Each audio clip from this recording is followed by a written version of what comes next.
नमस्कार मंडळी. आज एक छान अशी स्टोरी घेऊन आलेलो आहे. सत्यकथा आहे, की मगरीची कथा आहे, जी माणसामध्ये मिसळली आणि तिच्या मृत्यूने पूर्ण गाव अख्खं रडलं. स्टोरी आहे छत्तीसगडमधील बाबा मोहतर या गावामधील.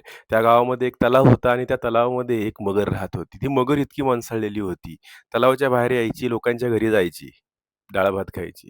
आता जर मगर म्हटलं का आपल्या डोक्यामध्ये येतं, की बाबा खूप हिंस्र प्राणी आहे, त्याच्यापासून सावध राहिलं पाहिजे.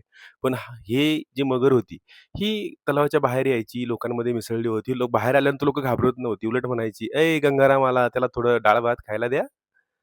आणि जर कधी गंगाराम डाळ-भात खाऊन गेल्यानंतर हे उचलून त्याला न्यायचे आणि पाण्यात सोडून द्यायचे. एवढा माणसांमध्ये मिसळलेली ही मगर होती. आणि त्या गावावरती म्हणजे त्या तलावामध्ये गावातली मुलं पोहायची, अ, महिला मंडळी पाणी भरायला जायचं. पण त्याने त्याच्या आयुष्यामध्ये कोणत्याही व्यक्तीला हानी पोहोचवलेली नाही. आणि असा हा मगर साधारणतः एक 2019 मध्ये त्याचा मृत्यू झाला.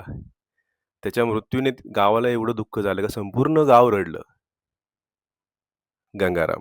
आणि म्हणून एन-सी-आर-टीने त्यांच्या सिलेबसमध्ये ह्या गंगारामची स्टोरी मुलांना दिलेली आहे अभ्यासामध्ये. जेणेकरून मुलांनाही कळलं पाहिजे, की प्रत्येक हिंस्र प्राणी हा हिंस्र नसतो.